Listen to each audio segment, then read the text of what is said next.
Oi, turma, vamos de geografia hoje. Nossa videoaula de geografia de hoje, turma. Olha só, hoje a gente vai falar um pouquinho de arte. Deixa eu arrumar minha luz aqui, peraí. Agora tá melhor.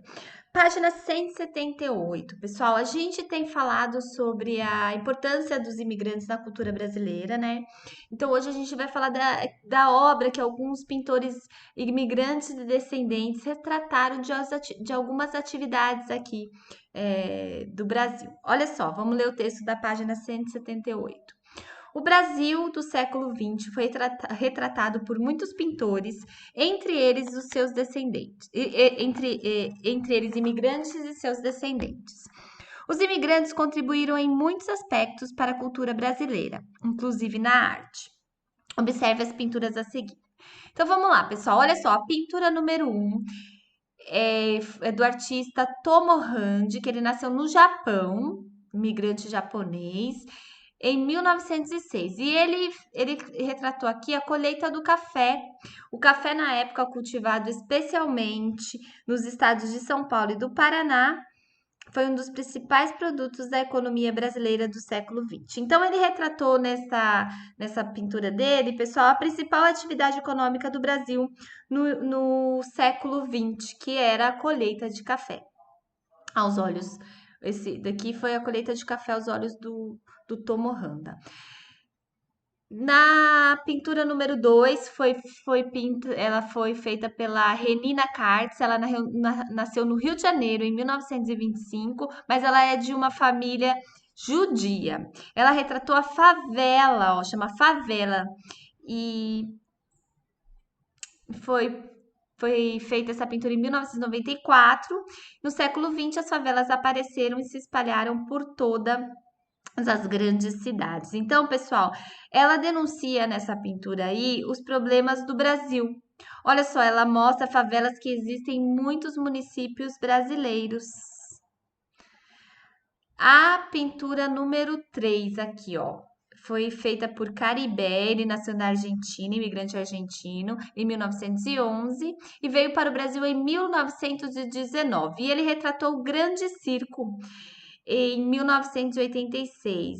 As obras de Caribé ajudaram a divulgar a cultura afro-brasileira. Pessoal, essa pintura aí, olha, ela mostra uma cena de rua que é um tipo de lazer comum no interior do Brasil.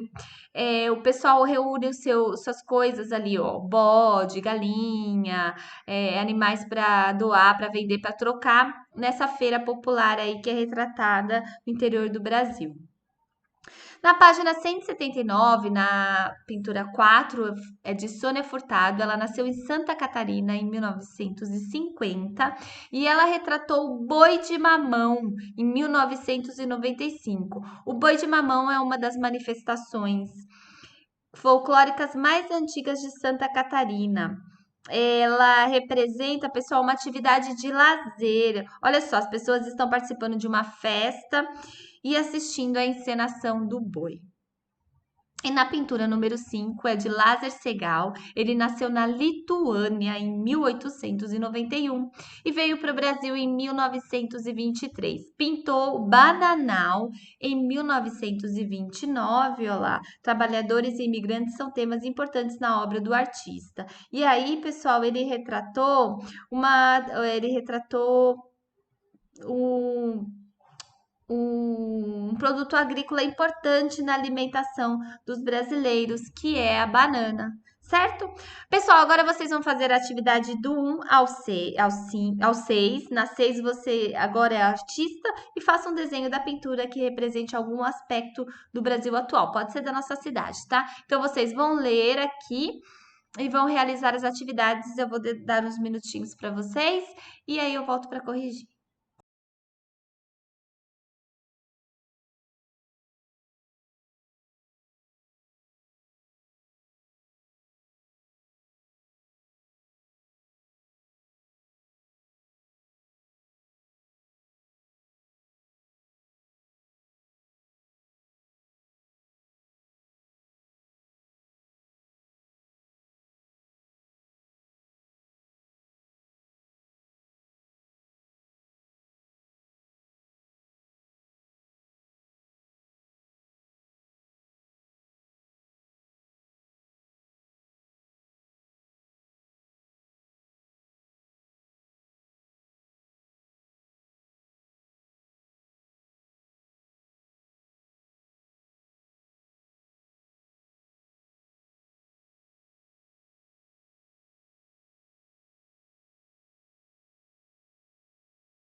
Oi, turma, olha só. Ai, peraí, deixa eu arrumar minha blusa aqui. Se não deu tempo, turma, dê um pause e escrevam aí, façam a atividade. Se não, vocês, quando der o tempinho aí, vocês acharem que foi muito tempo, pode dar uma adiantada, tá? Vamos responder, pessoal, aqui as respostas. Se vocês erraram, vocês dêem um pause e copia e arruma aí na apostila de vocês, tá? Número 1, qual das pinturas denuncia o problema das moradias no Brasil e o que ela representa? Então, é a imagem número 2, né, pessoal? Ela mostra a favela, muitos, que existem em muitos municípios brasileiros. Então, é a favela.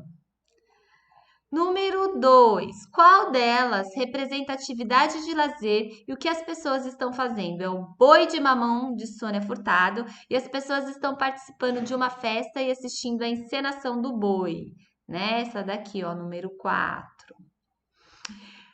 Questão número 3. Que pintura mostra uma cena de rua e um tipo de lazer comum no interior do Brasil? O Grande Circo. Essa daqui, ó, número 3.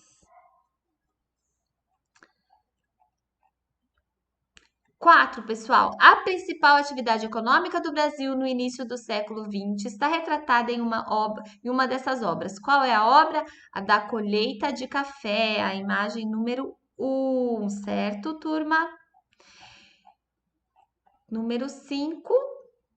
Qual das pinturas mostra uma pessoa com um produto agrícola importante na alimentação dos brasileiros? A número, a número 5 aqui, ó. A Bananal de Láser Segal, certo? E aí vocês fizeram aqui a pintura de vocês, né? Então eu vou deixar aí um link para vocês mandarem a foto para eu ver, tá bom? Vamos continuar, página 180. Bora lá. Eu fiz um slide, vou mostrar aqui para vocês. Pessoal, antes de eu passar para o slide, eu quero que vocês vão lá na página 180, vamos ler o texto antes aqui, ó. Antropólogos. O que são antropólogos? Antropólogos são cientistas que estudam a diversidade cultural dos povos, principalmente seus costumes, crenças e hábitos. Darcy Ribeiro foi um famoso antropólogo e estudioso da formação do povo brasileiro. A partir de suas pesquisas, ele organizou o território brasileiro com base nas origens, na cultura e no modo de vida da população. Ele afirmou que há 5 Brasis dentro do Brasil. Então, olha só, vejam a representação aqui dos 5 Brasis de Darcy Ribeiro. Eu vou abrir agora o PowerPoint e aí vocês vão anotando aí no mapa de vocês, tá? Só um minuto. Olha a representação dos 5 Brasis, segundo o antropólogo Darcy Ribeiro. Então, aqui em cima, pessoal, aqui, ó, ele representou como o Brasil Caboclo, que ela tá na Amazônia, aí tem a presença marcante da população indígena e portugueses do sertão nordestino. Então, ele classificou aí como Brasil Caboclo, porque caboclo é a miscigenação do índio com o branco, certo? Então, é em cima na região amazônica. Depois, o segundo Brasil é a região do Brasil, aqui é o Brasil sertanejo, pessoal. Ele está falando do sertão, o sertão caatinga, do Nordeste, ao Cerrado do Brasil. E a presença marcante do vaqueiro nordestino na caatinga e no cerrado, sempre presente o gado e o couro. Por isso que aí ele classificou como o Brasil sertanejo. Depois, Brasil crioulo. Então fica na faixa litorânea do Nordeste, aqui, ó. E tem a presença marcante de negro, do engenho, da Casa Grande e da senzala. O crioulo, que é negro nascido no Brasil e não os que vieram escravizados, certo? Então, o crioulo é o negro nascido no Brasil. E ele classificou essa região do Brasil como Brasil crioulo. Depois, pessoal, aqui, ó, vão preenchendo, vão escrevendo isso aí na apostila de vocês. Brasil caipira. Pessoal, o Brasil caipira está representado aqui, ó, na região sudeste, e centro-oeste do país. E tem a presença marcante do bandeirismo, né? Dos bandeirantes. Lembra que a gente estudou sobre os bandeirantes? Dos indígenas e da mineração e do café. E por fim, o Brasil sulino aqui no sul do país, certo? Litoral, faixa central dos Pampas, lá na região sul. Abrange 3 grandes grupos: os açorianos, que vieram do arquipélago dos Açores, lá de Portugal, no litoral, os gringos, na faixa central, e gaúcho nos Pampas. É considerado por esse antropólogo, Darcy Ribeiro, o Brasil de maior heterogeneidade cultural e a presença marcante dos portugueses, dos gringos alemães, poloneses, italianos e dos gaúchos. Então, é a miscigenação entre indígena e branco. Certo, turma? Então, preencheram aí. Eu vou voltar aqui com vocês, só um minuto. Pessoal, vamos lá, página 181, vamos ler o texto aqui, ó. Página 181, ó lá. As migrações internas. As migrações internas sempre ocorreram e tiveram um papel muito importante na formação da sociedade brasileira. O que são migrações internas? Deslocamento de pessoas do interior de pessoas no interior do próprio país, ou seja, as migrações aqui dentro do Brasil. Os deslocamentos populacionais permitem que hábitos e costumes de um lugar sejam levados para os outros, né, gente? Lógico. Assim, os migrantes levam seus costumes para onde vão e, ao mesmo tempo, aprendem novos costumes ao chegar a um novo destino. Essa troca enriquece a cultura de um país. Então, pessoal, o que a gente entende? Eu, por exemplo, eu não vim de outra região, eu vim aqui do sudeste mesmo, de São Paulo para Piracicaba. Então, aqui em Piracicaba eu já fui incorporando alguns costumes aqui de Piracicaba. Se a gente aqui do sudeste, então, se a gente se deslocar daqui e for morar lá no Nordeste, a gente vai levar alguns costumes daqui para o Nordeste, assim como a gente também vai pegar alguns costumes deles, né? Pessoal, olhando esse mapa aí, olha só o mapa de migrações, Brasil Migrações de 1980 a 2010. Pessoal, olha só, aqui na questão 1, identifique e anote a origem e o destino do deslocamento dos deslocamentos numericamente mais importantes. Então, aqui, olha só quanto pessoal que saiu daqui e veio para cá. Então, os maiores deslocamentos foram a origem, ó, vamos anotar aí. A origem, o pessoal saiu de... Ih, pequenininho, peraí. Olha só, origem. Então, o pessoal saiu daqui de toda essa região que engloba Maranhão, Piauí, Ceará, Rio Grande do Norte, Paraíba, Pernambuco, Alagoas e Sergipe, certo? Então, vamos escrever isso aí. Então, pessoal, olha só, dá um pause para vocês copiarem. Então, o pessoal saiu daqui, migrou de Maranhão, Piauí, Paraíba, Alagoas, Sergipe e Bahia. E faltou Rio Grande do Norte aqui também.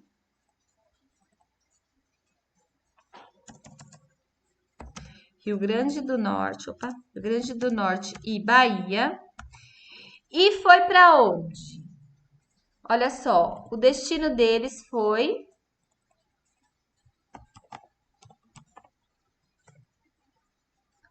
principalmente aqui, olha, São Paulo e Rio de Janeiro, certo?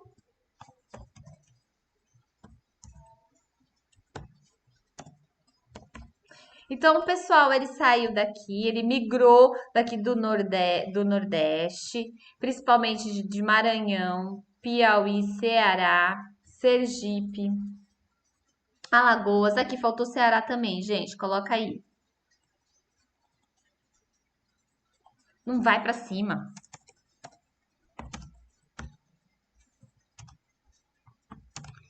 E Ceará, e foi principalmente para o sul, aqui para o Rio de Janeiro e São Paulo. Olha só, esse deslocamento populacional que ocorreu do Brasil envolve quais Brasis de Darcy Ribeiro? Envolve quais Brasis desse daqui que a gente anotou aqui, ó? Quais Brasis, gente? O Brasil daqui, né? Que é qual que vocês anotaram aí? O Brasil sertanejo. Opa! O Brasil sertanejo se deslocou para cá, para o Brasil caipira, certo? Então a gente vai escrever lá, ó. Brasil sertanejo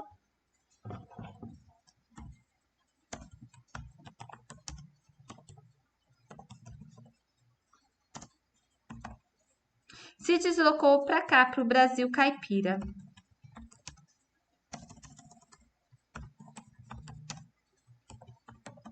certo? Então, houve esse deslocamento, essa migração interna aqui no Brasil, aqui do Nordeste para o Sudeste, certo? Olha só, minha coleção de palavras. Vocês vão agora procurar no dicionário o significado da palavra Paraná e apresentar dois usos dela, certo?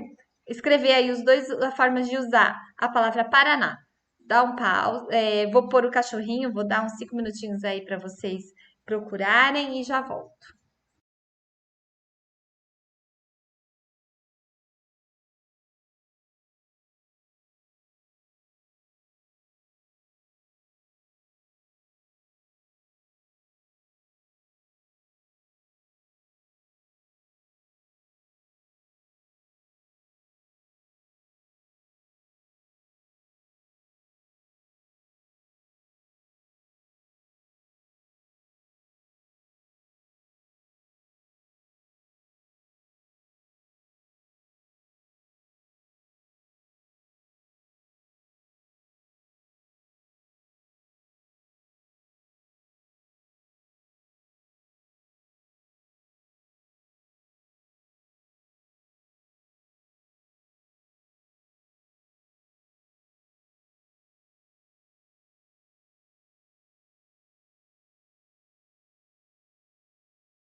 Então vamos lá, pessoal. O que significa Paraná? É uma palavra de origem indígena. Olha só. Cadê o Paraná? Significado de Paraná é um substantivo masculino e significa braço de rio caudaloso, separado deste por uma série de ilhas. Canal que liga dois rios e também significa nome de um estado brasileiro. Certo, turma? Bom, por hoje, por agora é só de geografia. Agora nós vamos de vídeo de história. Até daqui a pouco, então.